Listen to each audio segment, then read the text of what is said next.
반갑습니다. 주렉스입니다. 금일은 12월 5일 금요일 장이 시작되기 전에 영상을 녹화 진행 중에 있습니다. 새벽에 있었던 미국장은 대체적으로 보합 수준으로 좀 마무리가 된 것 같은데 중소형주들이 좀 강세가 나오는 그런 흐름이었고 대형주들은 큰 변함이 없는 그런 부분이었던 것 같습니다. 12월 초순의 마지막 날 정도 9 일, 10일 정도에 이제 미국 금리 발표가 있습니다. 거기에 따라서 이제 좀 눈치 보는 장이 미국 쪽에서 좀 진행을 하고 있는 그런 흐름으로 좀 보이고 있고, 국내 시장에서도 뚜렷한 큰 상승이라든가 큰 하락 그런 부분은 나오지는 않고 있고요. 단지 이제 변동성은 상승폭, 하락폭이 좀 변동성은 크게 일어나고 있다는 거, 그런 부분을 좀 말씀드리면서 12월 초순에는 좀 재미없는 장이 좀 지속되고 있는 것 같은데, 오늘 시장은 좀 어떻게 될지 좀 두고 봐야 될 문제인 것 같습니다. 제가 오늘 들고 온 종목은 코덱스 200 선물 인버스를 들고 와봤는데요. 이 종목을 설명드리기 전에 전체적인 12월에 예상되는 시황을 좀 말씀드리려고 합니다. 제가 어, 매번 그 시황을 참고를 하고 있는 좋은 유튜버 분이 한 분 계시는데, 제가 1년 반 정도 그분의 시황을 참고를 하면서 주식에 대한 종목 분석도 하고 전체적인 시황을 제 나름대로 파악을 하고 이렇게 갔었는데, 1년 반 만에 저하고 의견이 조금은 엇갈리는 부분이 오늘 처음으로 한번 나타난 것 같습니다. 이제 그 전체적인 유튜버 분들이라든가 제가 참고하고 있는 그 유튜버 분들이 말씀을 하시는 부분은 금리 인하가 됐을 때 전체적인 시장이 계속적인 상승이 일어날 것이다, 이런 식으로 좀 말씀을 하시고 있고, 전체적인 시장을 그 얘기하고 있는 유튜버 분들이라든가 주식 전문가들도 그렇게 얘기를 하고 있는데요. 저도 중기적, 장기적으로 봤을 때는 시장 자체가 5,000포인트 가는 데 부분에 대해서는 질문을 하신다면 노라고, 잘 모르겠다고 그렇게 답변을 드리고 있고, 단계적인 상승으로 가는 데 있어서는 예스라고 말씀을 드리고 있는 부분인데,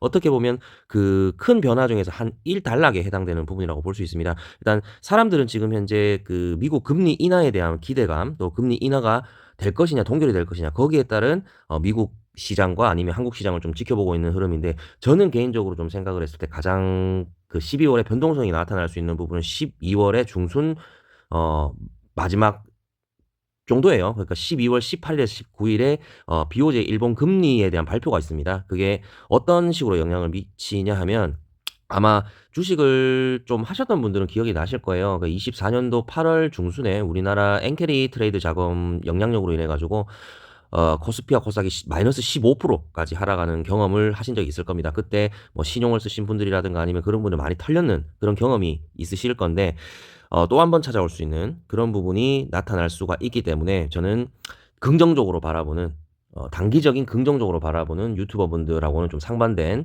의견을 좀 드리고 싶다는 점, 그 부분을 말씀드리면서 이 종목을 들고 왔습니다. 그래서 미국 금리가 인하가 될 거라는 거는 거의 기정화된 사실이고요. 지금도 오늘은 제가 그 시황 자체 요약된 부분을 보니까 한 87%, 인하가 될 거라는 게 87% 정도의 기대 효과가 있던데, 그러면 거의 기정화된 사실이라고 봐야 되겠고, 그건 시장에 반영이 된단 말이죠. 근데 중요한 거는 이제 그 일본 금리에 대한 인상, 이런 부분이 최근에 한 며칠 전에는 마이너스 한 2%, 3% 정도의 국내 시장에 약간 타격을 주는 수준으로 한번 기사가 뜬 적이 있었는데, 그 기사거리가 계속적으로 나오지는 않더라고요. 제가 그걸 좀 주의 깊게 보고 있었는데, 중요한 건 미국 금리가 인하가 되고 BOJ 일본 금리가 만약에 인상 발표를 하게 되면, 그 어떻게 보면 차익 부분 있지 않습니까?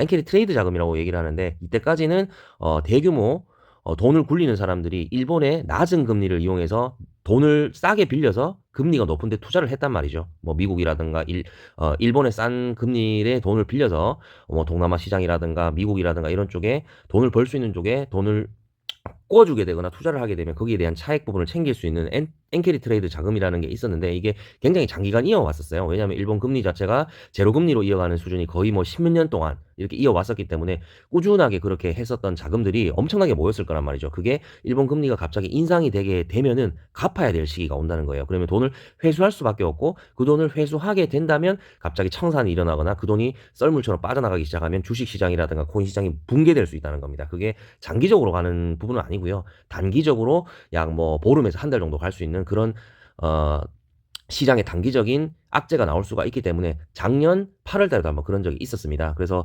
저는 중장기적으로는 국내 시장이라든가 미국 시장이 중장기적으로는 우상향할 거라고 예상을 하고 있지만, 당분간은 내년 한 상반기, 중반기 뭐 길게는 하반기까지도 갈 수 있다고 보겠지만은 12월 단편적으로 봤을 때는 12월 중순이 굉장히 중요하다. 그래서 시장에 파급 효과가 한번 올 수 있다. 그런 걸로 좀 판단을 했습니다. 그래서 저는 현재는 현금 보유를 굉장히 많이 하고 있는 수준이고요. 왜냐하면 현금 보유를 해야지 이런 그 한 번에 시장이 한번 붕괴가 됐을 때 그때 기회가 한번 찾아올 수 있기 때문에 현금을 보유하고 있는 부분인데 두 가지 시나리오로 좀 만들어 봤습니다.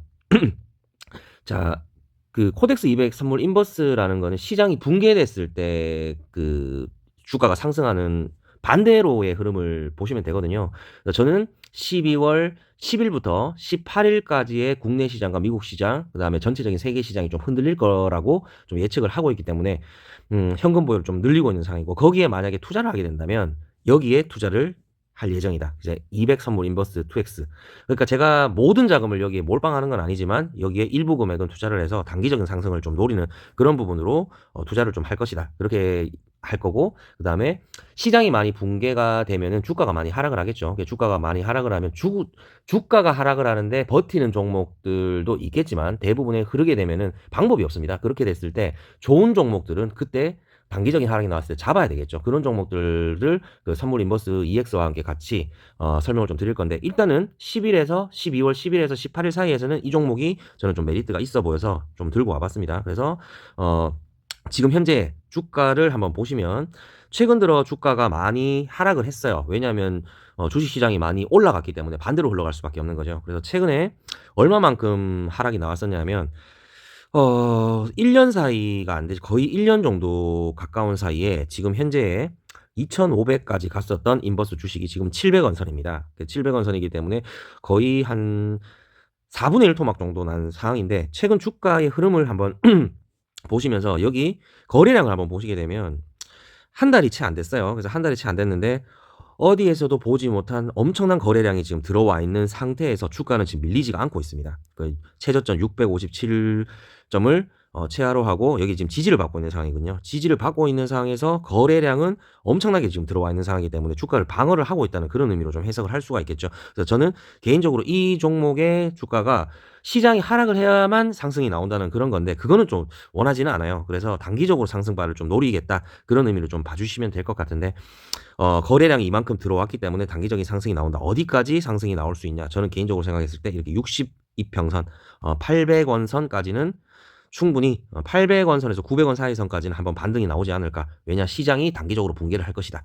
그런 예상 때문에 이 종목을 12월 10일에서 18일 사이에 한번 담아볼 예정이다. 그 정도로 해석을 하시면 되겠고요. 그리고 그 이후로 시장이 붕괴되고 나면은 좋은 종목들이 많이 하락을 할 거지 않습니까? 그렇게 되면은 하락을 하고 난 다음에 주가가 회복을 못하고 계속 빠지는 종목들과 그 다음에 섹터들이 있고요. 그 다음에 다시 반등에 성공하는 섹터들이 있는데 지금 현재의 국내 시장에서는 코스피보다는 코스닥이 상승할 자리가 많습니다. 그래서 코스닥에 괜찮은 종목들을 좀 담아보려고 하는데 아무 종목 쓰레기 같은 종목들을 담는 게 아니고 코스닥의 시총 높은 그 섹터들과 그 안에 좋은 종목들을 담으셔야 되는데 코스닥에 상위에 포집되어 있는 종목군들이 어떤 게 있냐면은 제일 첫 번째 그 제약바이오입니다. 제약바이오와 그 다음에 2차전지, 그 다음에 최근에 편입이 됐었던 로봇 관련주들이 있고요. 그 다음에 소부장 종목들, 반도체 소부장 종목들이 남아있는데 그 중에서 시총이 가장 크면서 흑자 기업으로 가거나 아니면 성장성이 있는 종목들을 분석해 봤을 때 여러 종목들이 있겠지만 또 한 가지가 더 있다면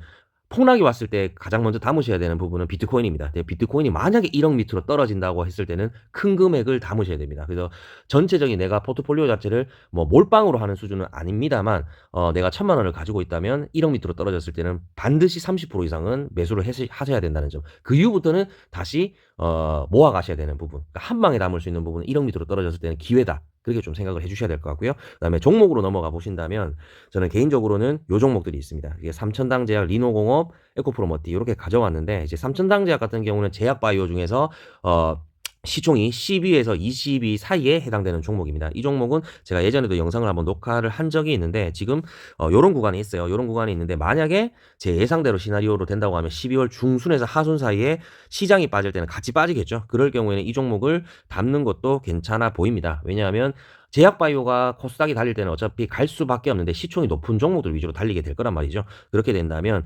삼천당제약도 거기에 포집되어 있는 종목군이기 때문에 많이 상승을 하지도 않았고요. 그래서 삼천당제약은 좀 메리트 있는 그런 종목이라고 볼 수 있겠습니다. 그래서 이 종목이 떨어지게 된다면 이런 부분 제가 예전에 그어 놨던 부분인데 이제 파란색 변곡점이 있어요. 이제 변곡점이 첫 번째 변곡점까지 내려올지 아마 시장이 크게 붕괴가 된다면 이까지 내려올 수 있습니다. 이런 구간이 내려오게 된다면 반드시 담겠다는 거죠.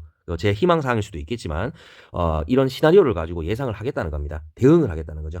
두 번째는 리노공업입니다. 리노공업은 소부장 관련 종목 중에서 코스닥에서 대장주인 종목인데요.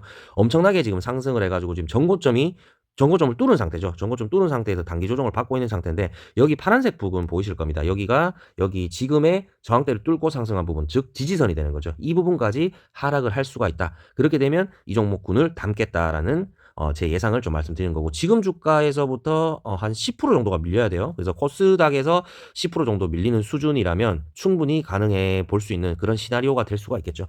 그리고 세 번째 구는 2차 전지 쪽인데 에코프로 그룹이 있겠죠. 이제 에코프로 BM, 에코프로 버티, 에코프로 HN은 좀 다른 개념이기 때문에 그 부분인데, 에코프로보다는 저는 에코프로 머티를 좀 생각을 했던 부분이, 에코프로 머티가 그 그룹 중에서는 좀 올라갈 자리가 좀 더 많을 걸로 좀 예상을 하고 있습니다. 차트가 제가 봤을 때는 좀 더 괜찮아요. 그래서 이렇게 강한 힘이 들어왔을 때 조정을 받을 수 있는 이런 구간 자체가 지금 111선 구간까지 넘어왔고, 또 이런 힘들이 들어와 있는 상태로 봤을 때, 조정이 들어왔을 때 이런 군까지는 떨어질 수가 있겠지만 다시 한번 반등을 할 수 있는 그런 부분이 충분히 생길 수가 있기 때문에, 저는 에코프로 그룹, 그 2차 전지 그룹 중에서는 에코프로 머티가 그나마 저는 괜찮게 보고 있다. 그 정도로 보시면 될 것 같습니다. 왜냐하면 여기 그 파란색 선 보이실 건데 이게 세 번째 변곡점이죠. 세 번째 변곡점 구간이 이렇게 강한 매수세가 힘이 들어왔던 구간의 초입 구간입니다. 초입 구간까지만 떨어지지 않는다면 여기는 다시 한번 기회가 될 수 있는 구간이다. 그 정도로 해석을 하시면 될 것 같습니다. 그래서 결론적으로는